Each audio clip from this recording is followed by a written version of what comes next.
Um, Welcome to another episode of Inspired Content. Trying out the new format here where I will give you my rating and review of, in this particular case, the Avengers Infinity Wars and Endgame movies. And then I will then split to a second video. Instead of doing them all together, the second video will be the 6 creative prompts inspired by this work that you can use to create new works. So that's sort of the new format I think I'm going to do. I'm going to do one day on with the,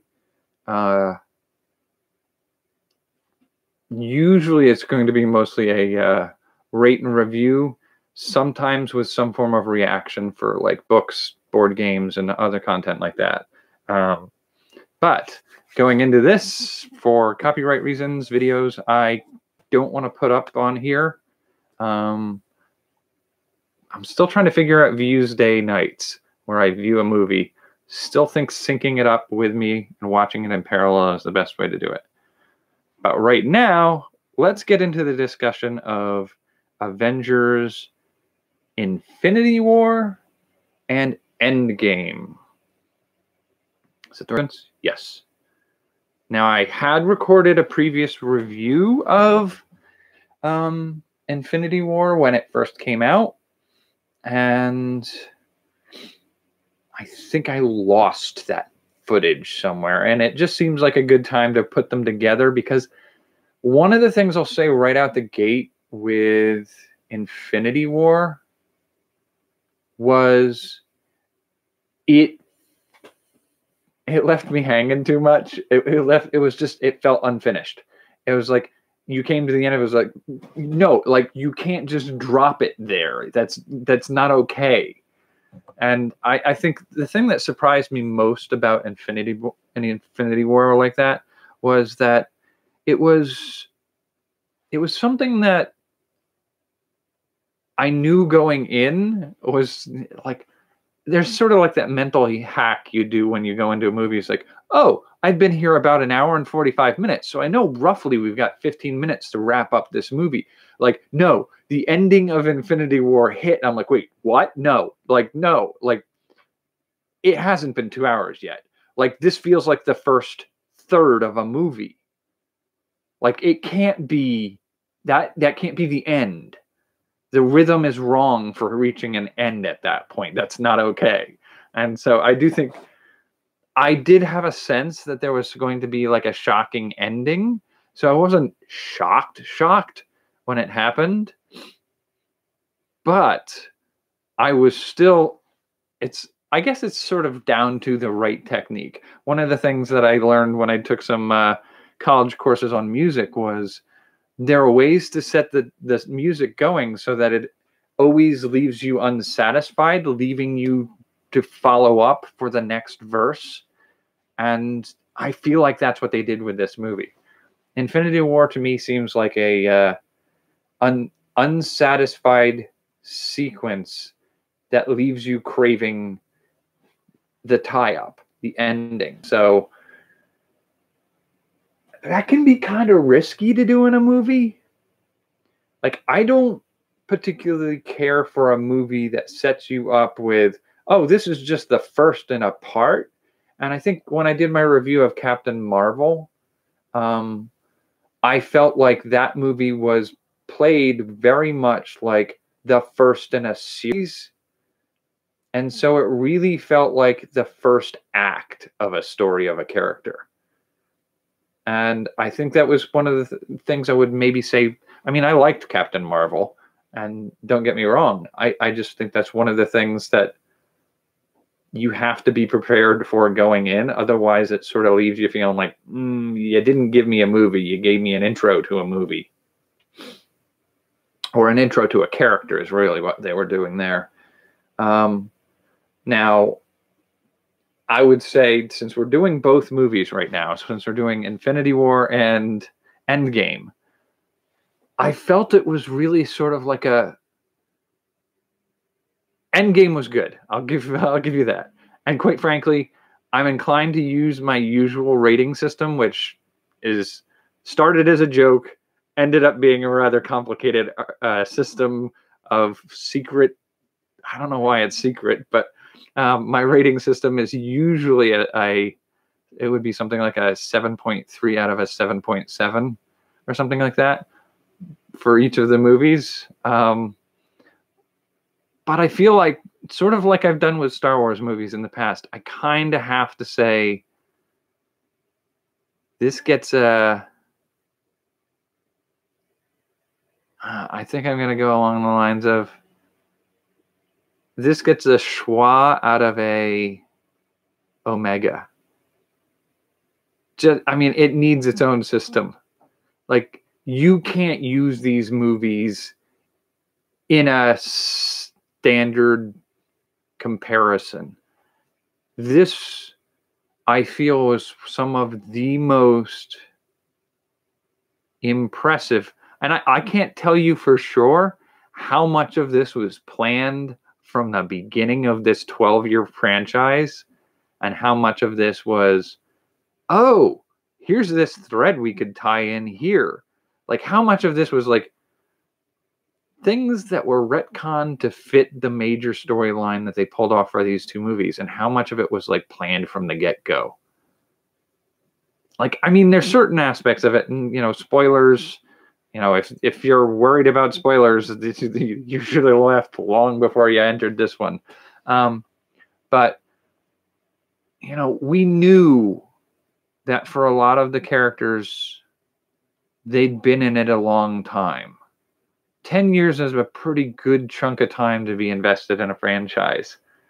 And so, given the opportunity, they're actors. They want to move on and try other things. So I kind of get that there was a lot of debate beforehand, like, who's going to be the one that goes? And it's sort of all of them. All of the classic, all the original. And I think that was the surprise of that. I don't think anybody was surprised that we were going to lose a big name.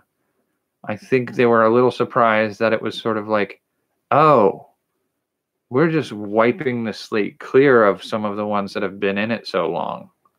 Okay. So I wasn't quite prepared for that.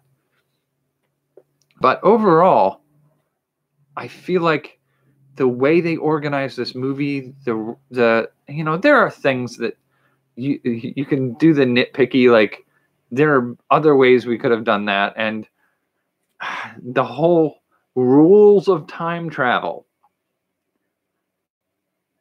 still not feeling internally consistent. Yeah, whatever. It's okay.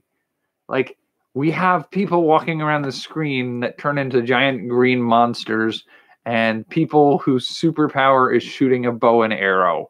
Like, there's going to have to be a certain amount of willingness to let some things go. But all told, I would say this, and I can't tell you if it's just these two movies. I feel like that's sort of the beauty of how they pulled this off, is these movies are enriched by the history of the ones that came before them and will enrich everything that comes after them. And so they're not a standalone thing. So it's not really even a fair comparison. Like, you can look at a movie like like a Die Hard movie or something like that, and they're really and they're standalone. Like, you don't have to watch the whole franchise to get a feel for them.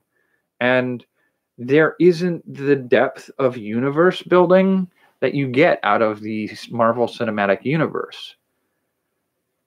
So I think it's sort of, again, it's a slightly unfair playing field, because there's just aspects of, like, you see character growth in these two movies.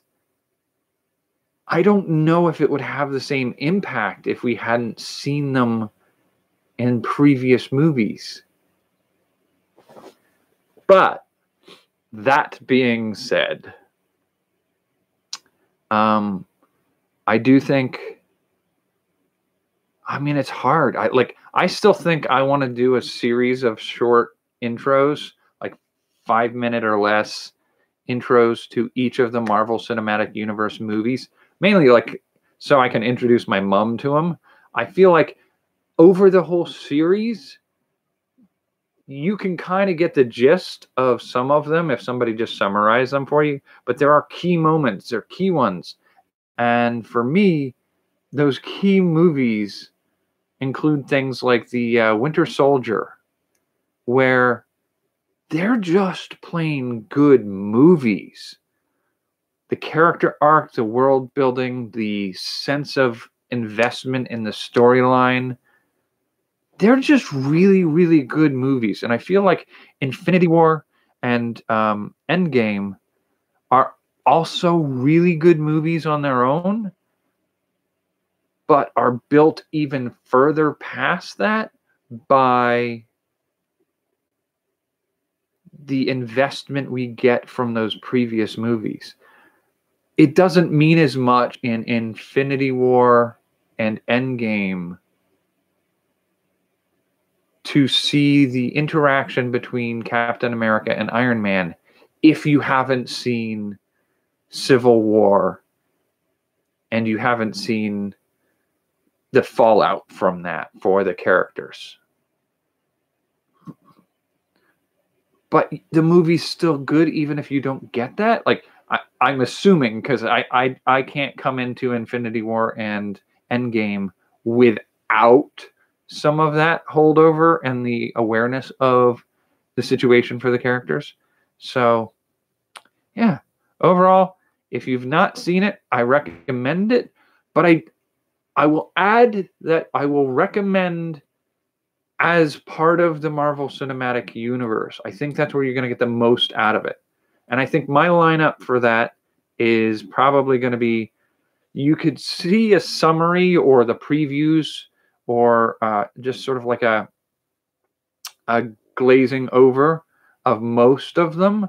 I think you need to see, you absolutely have to see the first Avengers. I kind of want to say it benefits you to see the first Captain America, the first Avenger. And then I would say, subsequent to that, you need to see Winter Soldier. And then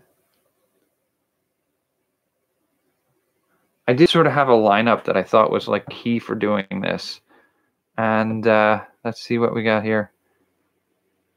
I mean, if you were to do 4, Avengers, Winter Soldier.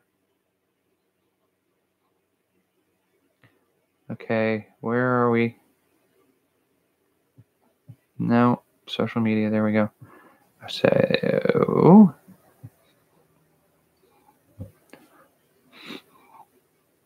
So phase 1 needs the Avengers. Phase 2 needs Winter Soldier. Phase 3, I suppose you can get away with just Infinity War. And then Endgame. I do feel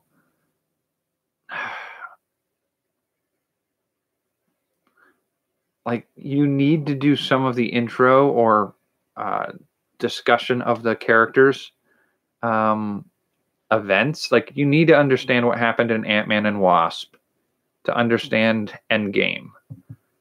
But like you don't need the whole movie. Although I enjoyed it. You don't need to see Thor 2. You don't really need to see much of the Guardians. You can summarize those. Like Captain America First Avenger and the first Iron Man are good intros to the universe, but you can, again, summarize those. I really think Avengers, Winter Soldier,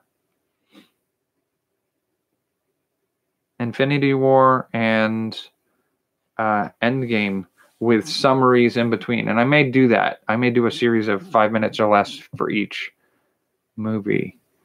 All right, so I'm going to cut it here. That seems to be running a little long. I may edit some of this down. If you agree with my thoughts on this so far, you can let me know in the comments or on social media, I guess. I'm not very good at tending to that. I need to get better at that. And then subsequent to this, right after this, I will be uploading a follow-up, which is my ideas and inspirations based on Infinity War and Endgame. So my 6 ideas there. So tune in for that next. See you there.